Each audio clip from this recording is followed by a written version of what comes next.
여러분 안녕하세요. 전별 변호사입니다. 여러분 한 주 동안 잘 지내셨어요?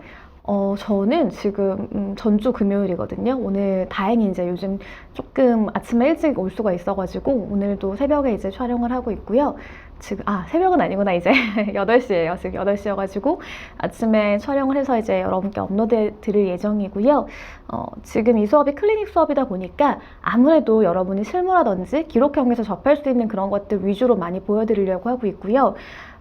그래도 실무에서도 이제 이론적인 부분이 중요하잖아요. 물론 지금 이 수업에서 아주 정교하게 어떤 이론은 못 알아고 강의하기는 좀 어려워요. 그렇게 하면 실무적인 부분을 또 강의할 수가 없거든요. 그렇지만 여기서 중요한 쟁점도 우리가 같이 짚어보고 넘어가는 걸로 그렇게 생각을 하시면 되고요.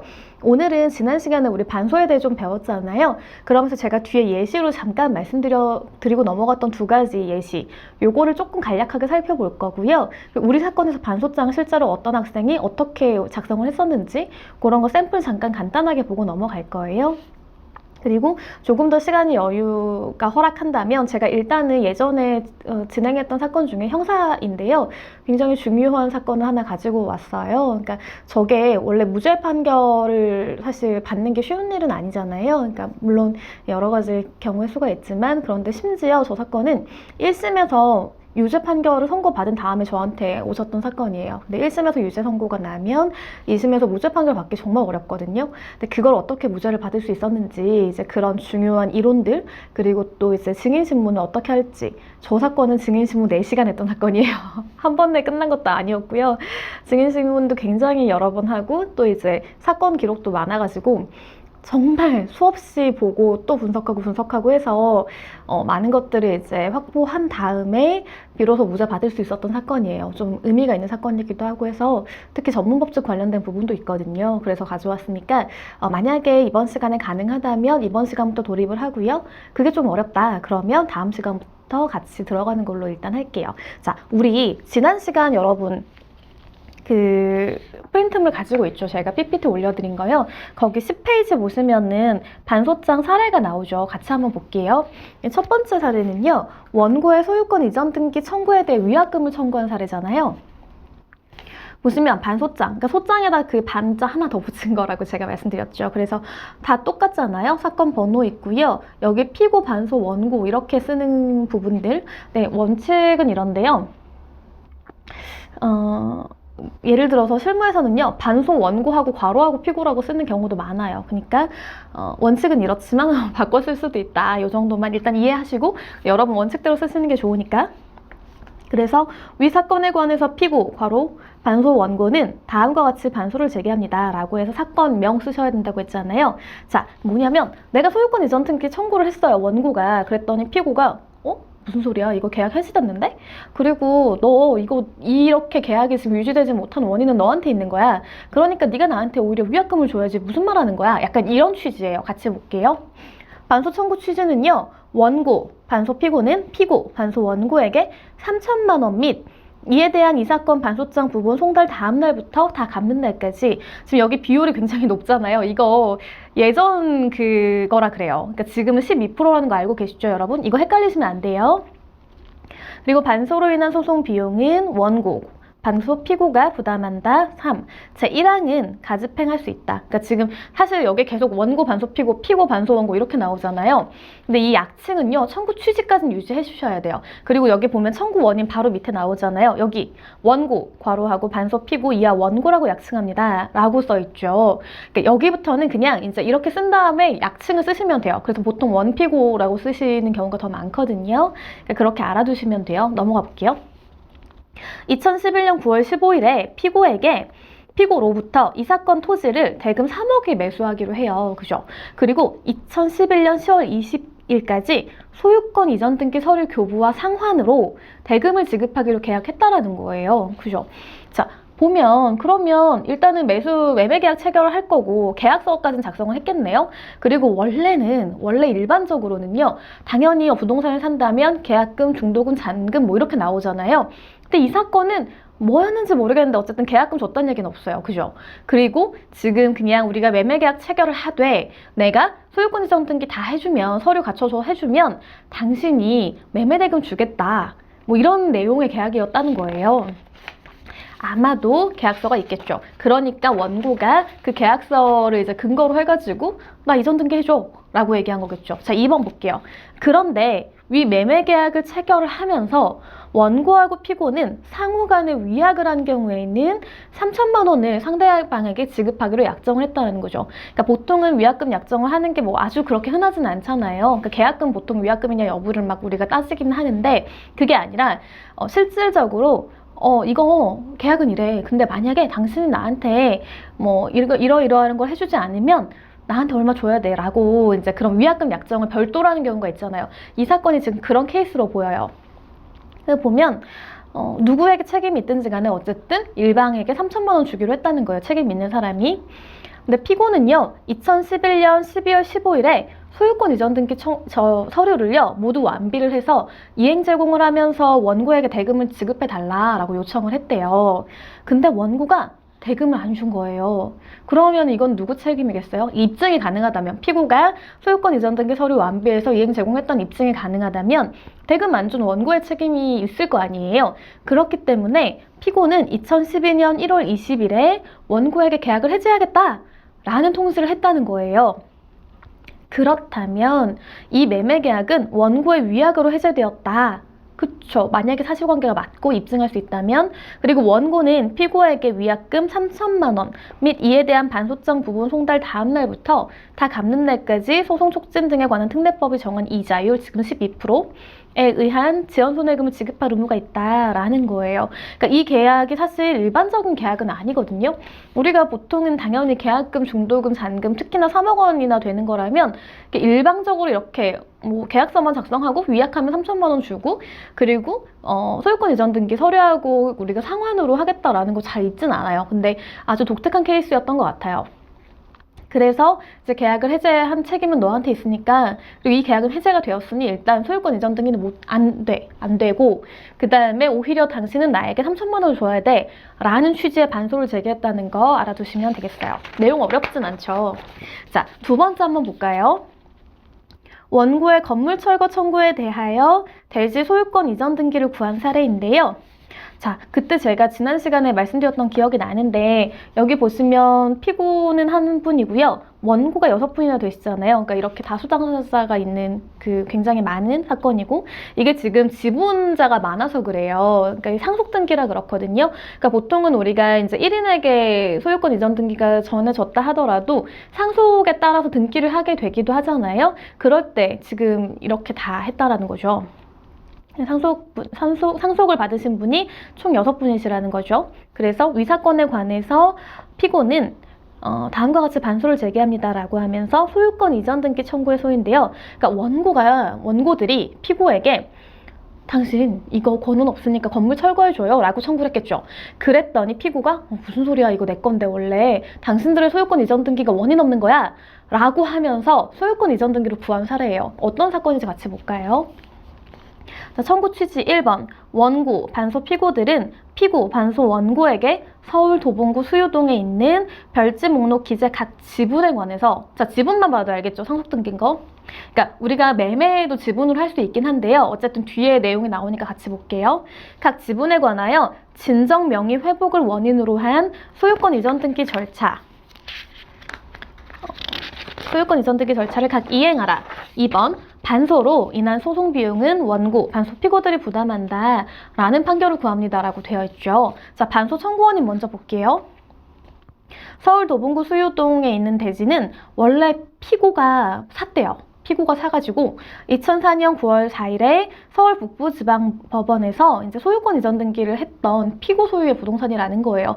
이거는 아마 등기부등본 보면 나올 거예요. 과거의 소유자 다 확인할 수 있으니까. 그런데 중요한 게 나오죠. 소의 김정주라는 사람이 있어요. 이 사람이 피고의 인감도장 등을 절취했대요. 어떻게 된 건지 모르겠지만 그게 훔쳐간 거죠. 절취해가지고 이 사건 부동산의 소유권 이전 등기에 필요한 서류를 위조했대요. 그래서 소의 권필동의 명의로 2005년 2월 13일 이제 북부지방법원에서 매매를 원인으로 한 소유권 이전 등기를 마쳤다는 거예요. 그러니까 일단 김정주가 이걸 절취했고요. 이 절취한 인감을 이제 위조해가지고 소의 권필동에게 매매를 했나봐요. 매도를 했나봐요. 그래서 권필동 씨가 이거를 자기 명의로 소유권 이전 등기 한 거죠. 근데 이거를 다행히 피고가 나중에 알게 된 거예요. 자기가 이걸 도난 당했고, 그리고 이렇게 소유권 이전 등기까지 했다는 걸 알게 된 거죠. 그래서 피고로부터 사문서 위조, 동행사죄 등으로 고소를 당해서 같은 해 6월 17일 서울 북부지방법원에서 징역 10월에 실형을 선고받아 확정됐대요. 자, 그러면 이거는 명백히 권한 없다라는 게 형사에서 밝혀진 거잖아요. 그래서 이 부분이 이제 확정이 되었고요. 그리고 위 권필동, 그러니까 그 소유권 이전 등기 해간 사람, 그러니까 매수인이겠죠, 매수인. 매수인은 이 부동산에 관해서 2005년 6월 17일 날 김정주에 대하여 유죄 판결이 선고되던 날, 그때 소외 최영우에게 소유권 이전 등기를 맞춰주었대요.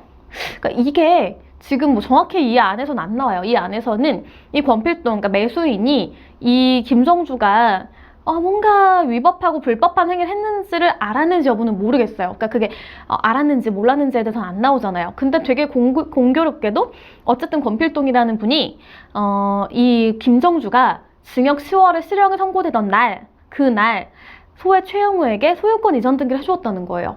그리고 소외 최영우는 그 북부지방법원에 원고들의 피상속인인 소외 박태수에게 소유권 이전 등기를 또 해줬대요. 그러니까 지금 몇 번 넘어간 거예요, 여러분. 처음에 1번 피고죠. 2번 권필동, 3번 최영우, 4번 박태수. 그 다음에 박태수 씨가 사망하시고 나서야 5번째로 원고들에게 지금 소유권 이전 등기가 된 거죠. 굉장히 복잡해 보이지만 사실은 간단해요. 그냥 이제 몇 사람을 거쳐가지고 소유권 이전 등기가 이제 된 건데, 문제는 이게 지금 이 피고가 매수한 날짜가 2004년 9월 4일이거든요. 근데 소외 김정주가 위조한 게 2005년 2월 3일이고요. 그 다음에 권필동이 접수한 게 6월 17일 같은 해, 최영우가 접수한 게 2006년 12월 12일 이런 식인 거예요.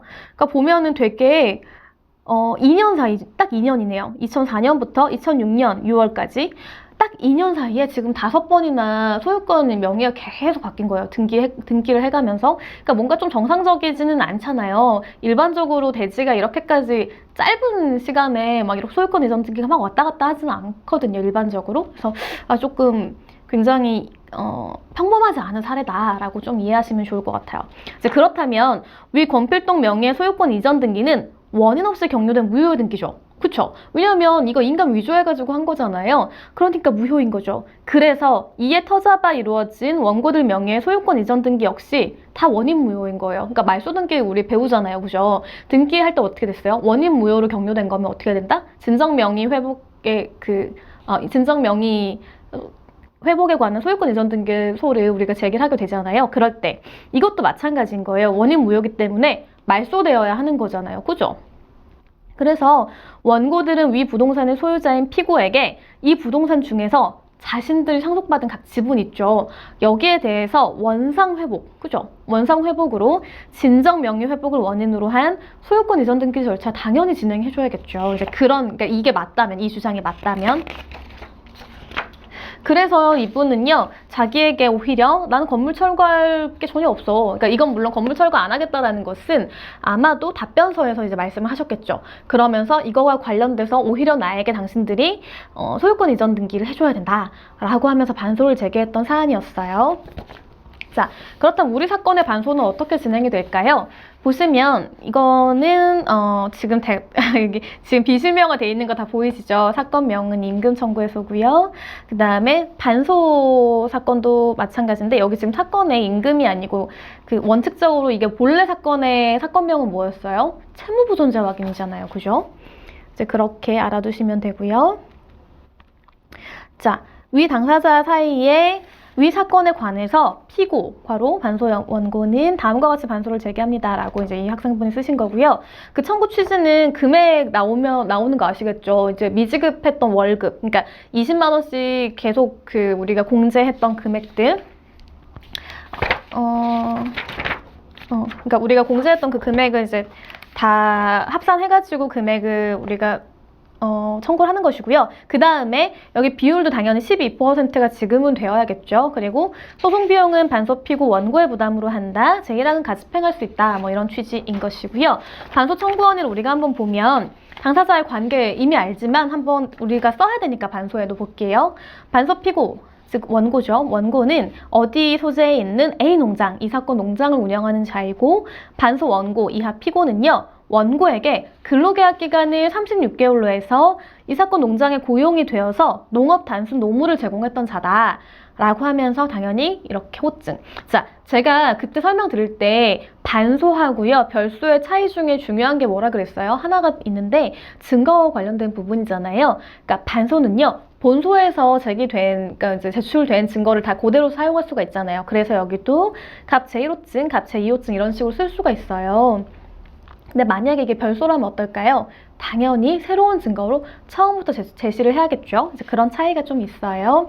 그리고 2번, 원고의 부당해고 및 미지급 임금 채무의 존재인데요. 이 사건의 경우에 우리 알지만 간단히 볼게요. 피고는 원고가 운영하는 이 사건 농장에서 근로계약 기간 36개월, 근무시간 월 226시간, 월 통상임금이 나오고요. 그리고 이런 조건으로 단순 노무를 제공하기로 했다는 거예요. 이러면서 당연히 이렇게 호칭 제시해 주시고요. 그러나 원고는 우월적인 지위에서 당초 약정된 표준 근로계약과는 달리 일을 주지 않았고 부당해고 당했다라고 간단하게 쓰고 있죠. 자, 피고는 부당해고를 당한 후에도요. 수차례 근무를 하게 해줄 것을 요청을 했어요. 그런데 원고가 이를 거부하자 생계 유지를 위해 다른 일이라도 할 수 있도록 고용관계 종료 신고해달라고 한 거죠. 그러니까 이게 뭐냐면 이분이 피고가 이제 외국인 근로자분들이 한국에 오실 때 이런 신고를 하잖아요. 아까 그 고용허가서 뭐 이런 거 있잖아요. 근데 뭐 그 외국인 분들이 이제 그 이주민 분들이 크게 문제가 없더라도 어떻게 보면 계속 다른 일을 할 수도 있잖아요. 하고 싶으실 수도 있고 그럴 때 고용관계 종료 신고 같은 걸 해요. 그럼 이분이 불법 체류자라든지 이렇게 문제가 발생하지 않고 다른 일을 찾을 수가 있는데 만약에 이게 그 사용자들 해주지 않을 때는 불법 체류라든지 체류 자격과 관련된 여러 가지 문제가 생기거든요. 그래서 이제 신고해달라고 요청을 한 거예요. 근데 원고는 그냥 불법이 되라. 방면해 줄 테니까 100만 원 내놔라. 그러니까 예를 들어 네가 그냥 불법 체류자가 되던지 난 안 해줄 거야. 근데 네가 만약에 나한테 100만 원을 주면 내가 해줄게. 이런 거잖아요. 그러니까 굉장히 어떻게 보면 자기의 그런 지위를 이용해서 협박을 한 셈이 되는 거죠. 여기 보시면 증거가 있죠. 이에 피고는 그동안 정당한 근로를 제공하고도 받지 못한 미지급 임금을 받기 위해서 체불금품 확인, 우리 그때 봤죠, 증거로. 그걸 신청을 했고요. 그리고 원고가 피고에게 지급해야 될 미지급액이 얼마다 라는 걸 증명하는 체불금품 확인은 발급받았다라는 거예요. 자, 그리고 나번에 부당해고가 나오는데요. 이것은 사실은 여기서 이 사건에서 정교하게 부당해고를 다툴 건 아니었잖아요. 그러니까 원래 우리가 부당해고를 다툰다고 하면 그 효과는 뭐예요? 원직 복귀하고 그동안 이제 해고해서 이 부당해고다라는 확정 판결, 물론 1심이니까 확정이 아닐 수도 있지만 어쨌든 판결이 선고될 때까지의 그런 미지급한 금원을 달라라는 취지인 거잖아요. 근데 여기서는 그것까지 다투지는 않아요. 그것까지 다투지는 않지만 어쨌든 이게 내가 자의로 원해서 이주민이기 때문에 그래요. 내가 자의로 원해서 그만둔 게 아니라 이 사람 때문에 내가 일을 못한 거다. 그러니까 내가 이 부당해고 자체에 관해서 크게 다투지는 않겠지만 적어도 나한테 임금은 달라라는 취지로 지금 사용된 거거든요. 보시면 원고는 피고가 자의로 2014년 9월 16일에 원고의 회사를 퇴직했다라고 주장하고 있는 거예요. 그렇지만 그게 아니라는 게 여기서 밝혀져야만 나중에 체류 자격 관련된 부분도 좀 문제가 안 생길 수 있어서 이런 부분이 있는 것이고요. 원고의 주장과는 다르게 원고는 피고에 대한 근로계약 기간이 36개월임에도 불구하고 2014년 9월 16일 오후부터 일방적으로 주지 않아서 근로 중단시킨 것이고요. 그리고 이제 여러 가지로 원고에게 일을 주지 않으면 내가 어떻게 살아가겠냐, 다른 데 일할 수 있게 해달라고 수차례 요청했음에도 불구하고 계속 뭐 네가 불법 체류자가 되던지 나한테 100만 원 주던지 뭐 이렇게 얘기했다고 했잖아요. 그리고 또 이제 피고가 일을 안 하다 보니까 당연히 사람이 부족하잖아요. 농장 일을 해야 되는데 어디선가 그 다음날부터 바로 또 이제 미등록, 그러니까 즉 우리가 불법 체류자라고 말을 하는데요. 미등록 외국인 2명 데려와가지고 일을 시키면서 불법적인 운영하고 있는 것이잖아요. 그러니까 이것만 봐도 원고가 이미 이 미등록 근로자, 이분들은 사실 불법 체류, 그러니까 체류 자격이 이렇게 명확하지가 않기 때문에 굉장히 임금이 낮아요. 그리고 굉장히 부당한 대우를 받아도 약간 뭐라고 쉽게 말할 수 없는 처지인 거잖아요. 그러니까 이걸 악용하는 되게 나쁜 사람인 거죠, 어떻게 보면. 그리고 원고가 운영하는 이 사건 농장을 고용허가 신청사업장으로 하여 발급받은 외국인 근로자 고용허가서를 보면요. 근로계약이 36개월이고요. 그리고 이제 이분은 당시 캄보디아인이셨거든요. 그러니까 당연히 이제 취업하려고 하시는 거기 때문에 이분이 일방적으로 그냥 조금 뭐 사안이 나쁘다고 해서 일을 그만두기는 쉽지 않은 상황이에요. 그러니까 그런 것들 이제 잘 쓰고요. 그리고 이제 그 다음에 중요한 게 미지급 임금 채무의 존재인데요. 원래 우리가 체불금품 확인원이 없다라고 하면은 좀 여러 가지 이제 조금 그런 것들을 더 정교하게 작성을 해야 될 텐데, 이미 체불금품 확인원이 있는 상황이잖아요. 그렇다면 이런 것들 어떻게 나왔고, 이제 얼마라고 인정이 되었는지 이런 부분들만 우리가 얘기해주면 되거든요. 그렇게 했고요. 네, 결론을 쓰고 그 다음에 이제 그렇기 때문에 청구 취지 기재 판결해 주시기 바랍니다 라고 쓰는 거예요. 그러니까 이게 반소장이 생각보다 되게 간단하게 작성을 하셨잖아요. 이게 사안에 따라 좀 달라요. 사안에 따라 다른데 반소장 자체에 관한 것들이 이제 뭐 엄청나게 사실은 사실관계 확인이라든지 아니면은 이런 법리 주장이 많은 사안들이 있고요. 오히려 유사한 답변서하고 굉장히 유사한 부분으로 진행이 돼서 사실 반소장에는 많이 내용을 담지 않아도 되는 부분도 있어요. 핵심적인 것만 있으면.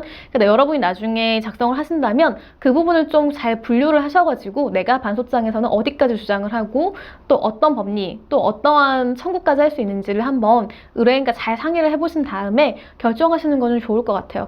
그리고 또 나중에 별소로 제기할지 반소에서 같이 하게 될지도 좀 여러 가지 고민이 필요한 부분이 있을 거예요. 그러니까 실무에서는 그런 부분들 의뢰인과 상담이 제일 중요해요. 일단은 그러니까 상담을 잘해서 이제 여러분과 같이 이제 결정을 할 수 있게 그렇게 하시면 좋을 것 같아요. 자, 그리고 그 다음에 오늘 항소이유서를 제가 가져왔는데요. 이거는 여러분 진짜 정말 중요한 사건이거든요. 제가 아까 말씀드린 그 1심에서 이제 유죄 판결 받았는데 2심에서 무죄 판결을 받은 사안이었고요. 이제 2심 합의부이겠죠. 형사 합의부고요. 사실 공방이 정말 많았어요. 그러니까 이게 허위사실에 관한 명예훼손인데요.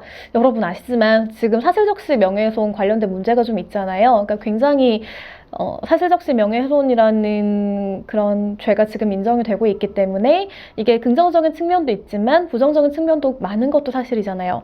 그러다 보니까 이 사실적시 명예훼손은 폐지되어야 되는 게 아닐까? 뭐 이런 주장을 하시는 분들도 굉장히 많고요. 실제로 공청회가 열리기도 했고 연구 용역도 있는 걸로 알고 있어요. 그런 부분들, 그럴 때 이제 우리가 1번, 그러니까 이런 사건이 오면 첫 번째 허위사실에 관한 명예훼손으로 이제 그 고소를 하신 거니까 그렇다면 이게 허위사실인지 아니면 사실적시인지를 먼저 확인하셔야겠죠. 그러니까 또 이게 다르니까 그렇잖아요. 요건이. 그리고 나서 만약에 사실이라고 한다면 공익성 여부를 좀 따져봐야 되잖아요. 무죄 판결을 받으려면은 일단 법리적으로는 그러니까 이게 공익성이 있는지 없는지 여부를 살펴서 예를 들어 이제 그 발언을 하신 분이 100% 공익은 아니더라도 주된 목적이 공익인 건지 아니면 정말로 상대방의 명예를 훼손하기 위해서 한 건지 사실이라고 하더라도 그런 부분들 좀 중요하게 살펴보셔야 될 거예요. 그리고 사실 진짜 형사재판에서 중요한 거는 증거예요. 증거. 법리 당연히 중요하죠. 근데 이제 증거를 어떻게 살펴보느냐도 굉장히 중요하거든요. 생각보다 증거를 배제할 수 있는 것들이 좀 있어요. 그러니까 지금 여기에도 나오겠지만 전문법칙 같은 경우들이 여러분 어때요? 이제 형사법 배우다 보면은 딱 전문법칙 보면 굉장히 어렵고 혼란스러운 경우들이 있잖아요. 그러니까 뭔지는 알겠는데 이게 막상 실무에서 가면 어떻게 적용되는지 헷갈리는 분들 정말 많아요. 그래서 이게 법조문은 이런데 이게 증거 능력이 없는 게 말이 돼? 막 이렇게 생각하실 수도 있고요. 하나하나 외우려고 하니까 어려운 거예요. 그런데 이렇게 사례를 통해서 한번 보면 그래도 이해가 좀 쉬우실 수 있거든요. 의외로 실무에서는 전문법칙 굉장히 많이 이용해요. 증거 배제 같은 경우도 굉장히 중요하거든요. 그러니까 그런 부분들을 좀 아시면서 우리가 얘기를 같이 나눌 수 있으면 좋겠어요. 여기 보시면 얘는 항소의 유서잖아요. 아무래도 원심에서 이제 유죄 판결이 나왔기 때문에 항소유서 작성하는데 굉장히 많은 공을 들였어요. 진짜 꼼꼼히 봤고요. 여기 왜 페이지 수가 갑자기 삭제가 됐네? 거의 한 20페이지 가까이 되는, 근데 그게 다 쓸데없는 내용이 아니고 되게 중요한 내용들이었거든요. 그래서 1심에서 이제 다루지 않았던 부분이 굉장히 많더라고요. 제가 좀 놀랐던 게 1심에서 이 사건 정말 중요한 사건이었어요. 근데 1심에서 증거 배제가 하나도 안 돼 있는 거예요. 그러니까 전무법칙이 분명히 적용될 수 있음에도 불구하고 그거에 관한 주장이 하나도 없었어요. 저 너무 놀라서 이상하다 이렇게 생각하면서 그거에도 좀 공을 많이 들였는데요. 일단 항소이유서 여러분이 작성을 해보셨는지 모르겠어요. 형사 보시면 1번에 원심 판결의 요지가 먼저 나와야 되거든요. 근데 지금 여기에 보시면 굉장히 꼼꼼하게 나와 있어요. 그러니까 원심은 피고인이 어떠한 과정에서 공사 관련된 부분인데 갈등이 있었어요. 그러면서 그 갈등을 일으킨 되게 주요한 사람이 한 분 계셨거든요. 여기 지금 나오시죠? 누군지 아시죠, 여러분? 비실명화된 자료. 그래서 도저히 안 되겠다. 저 사람이 나를 방해하는 것 같아. 이 공사에 괜히 말도 안 되는 트집을 잡으면서 지금 나한테 부당한 요구를 하는 거야. 라고 생각을 하신 거죠. 실제 그렇게도 했어요. 그래서 또 다른 관련자한테 전화를 한 거예요. 그래서 저 사람이 나에게 지금 돈을 요구하고 있고 내가 돈을 주지 않았더니 이런 행위를 하고 있어요. 라고 말씀을 하신 거죠. 그걸 나중에 알게 된 거예요. 그러니까 이제 허위사실로 자신의 명예를 훼손했다라고 하면서 고소를 했고 이제 1심에서는 그게 유죄 판결이 나왔어요. 그런데 여기 보시면 보통 이렇게 많이 써요. 그러나 원심은 체증법칙을 위배해서 증거 능력 없는 증거에 기해 사실 인정을 하였으며 법리를 오해함으로써 판결 결과에 영향을 미친 바 부당하여 파기되어야 합니다. 그러니까 두 가지인 거죠. 증거 능력 없는 증거. 이거 굉장히 중요해요. 사실 많은 사건들이요. 증거 능력 없는 증거에 기해서 이제 인정되는 경우들이 있기 때문에 이 부분을 먼저 보셔야 돼요. 그 다음에 법리 오해가 있었고요.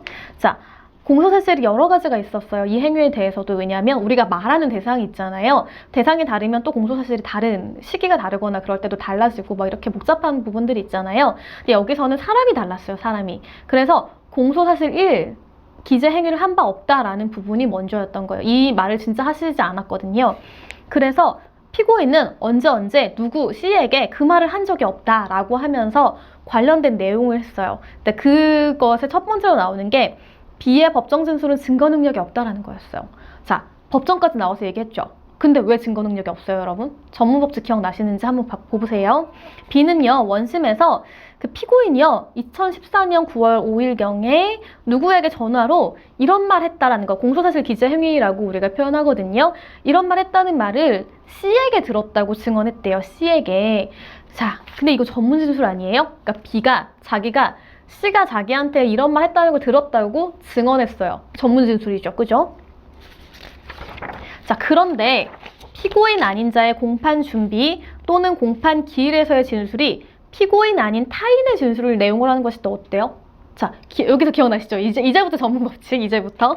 원 진술자가 사망, 질병, 외국 거주, 소재 불명, 그 밖에 이에 준하는 사유로 인해서 진술할 수 없고요. 그 진술이 특히 신빙할 수 있는 상태에서 행하여졌음이 증명된 때에 한해서 증거를 할 수 있죠. 특신 상태. 형소법 제316조 제2항이죠.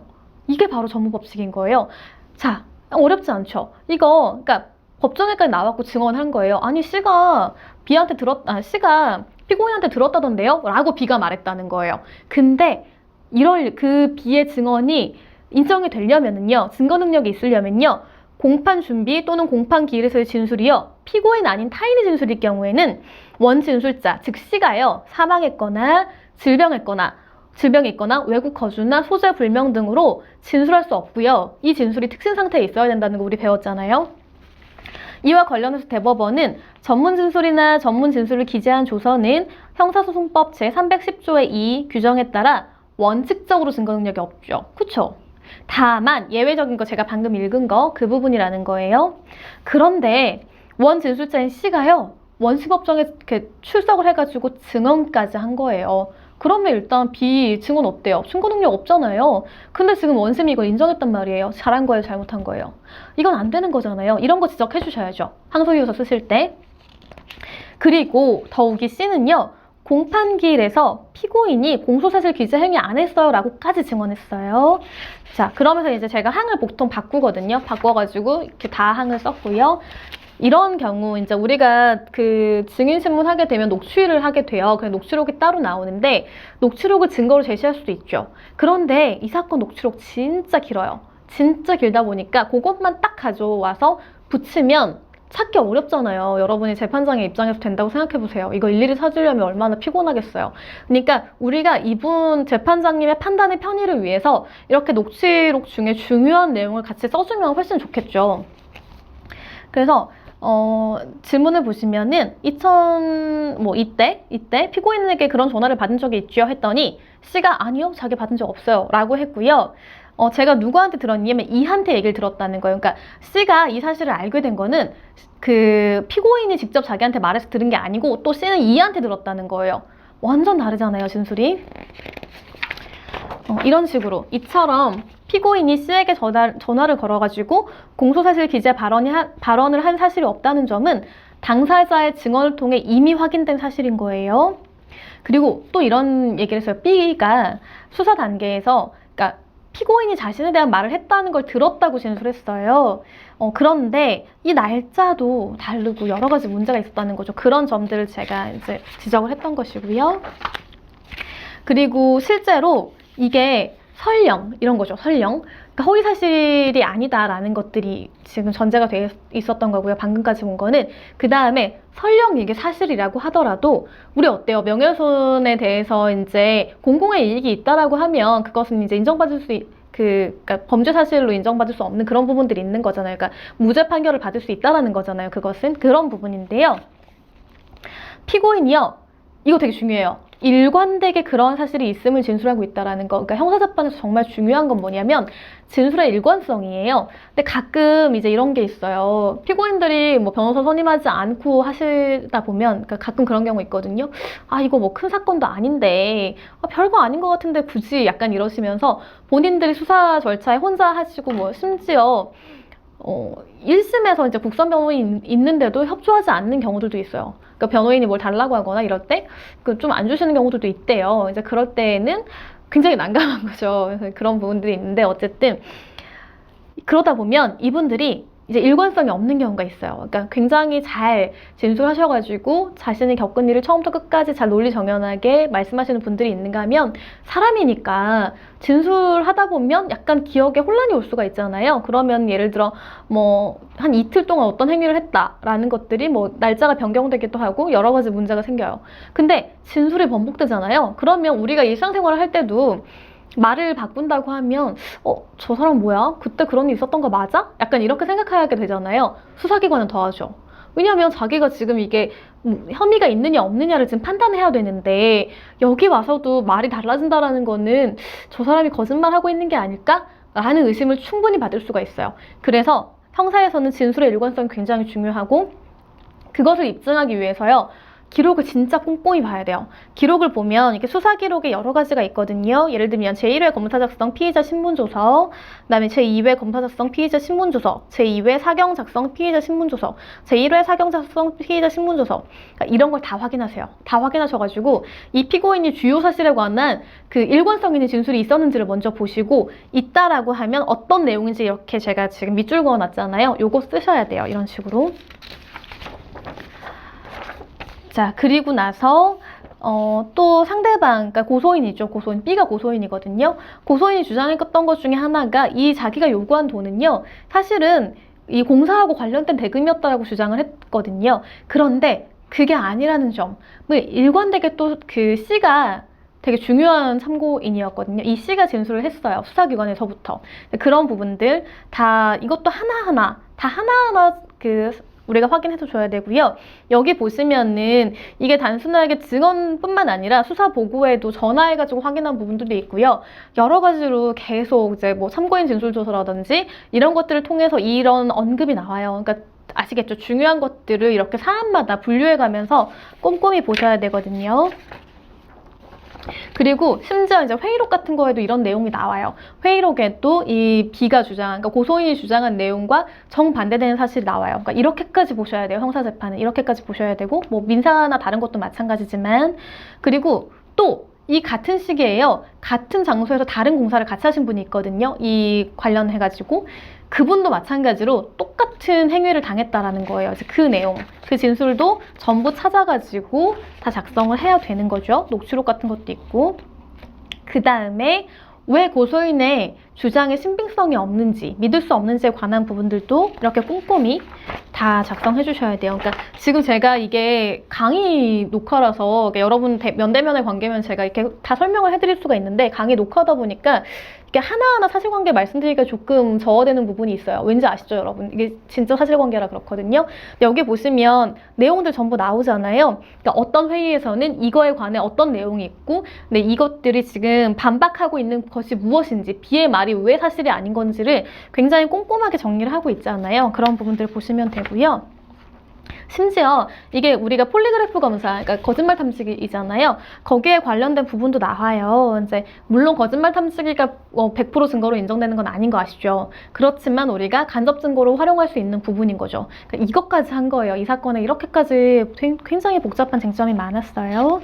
그래서 소결에 보시면 뭐 어떤 진술에 있고 그다음에 이런 증거들이 있기 때문에 고소인의 주장을 믿을 수 없다라는 부분인 거고요. 그 다음에 4번 보면 피고인에게는 허위사실 적시 명예훼손죄가 성립하지 않습니다. 라고 해서 피고인의 진술은 모두 사실입니다. 라고 하고 그 밑에다 법리, 그러니까 판례를 적어줘야겠죠? 그죠? 그 다음에 자 보시면 잘 보세요. 가번에는요. 일단 피고인의 진술은 모두 사실입니다가 먼저 나와요. 왜냐하면 판례가 형법 제307조 제2항의 허위사실 적시에 의한 명예훼손죄가 성립하려면요. 적시하는 사실이 허위여야 하고요. 피고인이요. 이걸 적시할 때 자기가 알아야 돼요. 내가 만약에 어떤 허위사실 명예훼손죄를 범하려고 한다고 하면 이거 사실 거짓말인데 내가 그냥 하려고 약간 이런 마음이 있어야 되는 거예요. 본인이 이미 알아야 된다는 거예요. 그리고 나서 두 번째는 뭐냐면 피고인에 대한 허위사실 적시 명예훼손의 범위가 입증된 사실이 없다라는 거예요. 그러니까 이 허위에 대한 인식은요. 수사기관에게 있거든요. 근데 수사기관이 아무리 살펴봐도 지금 피고인이요. 자기가 말했던 부분이 허위라는 인식이 있다는 점을 전혀 입증하지 못했거든요. 그러니까 이런 부분들도 우리가 충분히 얘기하고 넘어갈 수 있는 거죠. 5번째, 제가 뭐라 그랬어요? 허위 아니고 사실일 경우 뭐예요? 공공의 이익으로 처벌할 수 없다라는 부분 나와야 된다고 했죠. 자, 공공의 이익을 위하여 진실한 사실을 적시하는 경우에는 명예훼손죄로 처벌할 수 없다. 여러분 당연히 다 알고 계시죠? 형법 제310조는 형법 제307조 제1항의 행위가 진실한 사실로서 오로지 공공의 이익에 관한 것일 때는 처벌하지 아니한다라고 규정하고 있잖아요. 이럴 때 공연히 사실을 적시해서요. 사람의 명예를 훼손한 행위가 처벌하지 않기 위해서는 적시된 사실이 객관적으로 볼 때 공공의 이익에 관한 것이어야 되고요. 행위자도요. 주관적으로 공공의 이익을 위해서 그 사실을 적시해야 되는 거죠. 그리고 이 적시된 사실이 진실이었거나 적어도 아까 말했죠. 행위자가 믿어야 된다는 거예요. 진실한 것으로. 그리고 믿을 만한 상당한 이유가 있어야 되는데 이 진실한 사실 요건이 뭐예요? 판례 기억나시죠? 그 내용 전체의 취지를 살펴볼 때 중요한 부분인 거죠. 중요한 부분이 객관적 사실과 합치되는 사실이라는 의미. 그래서 약간 우리가 하다 보면 약간의 세부적인 거에 차이가 있을 수 있어요. 그리고 약간 과장될 수도 있어요. 그렇다고 하더라도 괜찮다라는 거예요. 자, 그리고 공공의 이익은 뭐예요? 공공의 이익은 널리 국가, 사회, 기타 일반 다수인의 이익에 관한 것일 뿐만 아니라 특정한 사회 집단이나 구성원 전체의 관심과 이익에 관한 것도 포함된다라는 거예요. 적시된 사실이 공공의 이익에 관한 것인지 여부는 당의 적시 사실의 내용과 성질, 당의 사실의 공표가 이루어진 상대방의 범위, 그 표현의 방법 등 표현 자체에 관한 재반 사정을 감안함과 동시에 그 표현에 의해서 훼손되거나 훼손될 수 있는 명예의 침해 정도 등도 고려해서 결정해야 된다라는 거죠. 그리고 이거 객관식으로 자주 나오는데 주요한 동기 내지 목적이 공공의 이익을 위한 것이라면 부수적으로 다른 사익적 목적이나 동기가 내포되어 있더라도 가능하다라는 부분인 거죠. 그런 부분들을 알아두세요. 지금 하는 김에 그냥 알아두시면 돼요. 그리고 나서 법리를 먼저 썼잖아요. 그러면 뭘 해야 돼요? 나번에 피고인은 공공의 이익을 위해 진실한 사실을 적시했던 것이다 라고 얘기해줘야겠죠. 그리고 나서 소결로 정리를 하고 결론을 내는 거예요. 자, 피고인의 행위는 허위사실 명예훼손죄의 구성요건 해당성이 없고요. 그리고 진실한 사실을 공공의 이익을 위해 적시하신 것이기 때문에 처벌할 수 없다. 그러니까 피고인이 억울하게 형사처벌 받지 않도록 무죄 선고를 내려주시기 바랍니다. 라고 얘기를 해야 된다는 거예요. 그러니까 어때요? 지금 전문 법칙을 다 보진 않았지만 그 중에 중요한 거 하나 봤잖아요. 실제로 이런 경우 정말 많거든요. 그러니까 특히 명예훼손 같은 경우는 내가 피고인이 이러이러한 얘기했다는 거예요. 내 지인한테 들었어요. 라고 해서 그 고소인이 증언을 한다고 하더라도 그 말을 했다는 사람이 와가지고 증언을 하면 일단은 고소인의 증언은 증거를 쓸 수 없다는 거죠. 증거 능력 없다라는 거. 이게 전문법칙인 거예요. 이런 식으로 전문법칙을 사실관계화 해보세요. 그러면 금방 머릿속에 들어오거든요. 그렇게 어려운 개념이 아니에요. 그러니까 일단은 그렇게 정리하시고요. 지금 이 사건 관련해가지고 증인신문 한번 보려고 해요. 증인신문이 정말 중요한 부분들이 많거든요. 증인신문이 어떻게 이루어지느냐에 따라서 이게 정말 승소 가능성도 있고요. 패소 가능성도 있어요. 그러니까 실제로 증인신문이 이루어진 그런 것들을 보면서 같이 한번 얘기도 나눠보고 중요한 사항들이 뭐가 있는지도 같이 한번 다음 시간에 얘기를 나눠볼게요. 여러분 이번 주도 수고 많으셨어요. 감사합니다.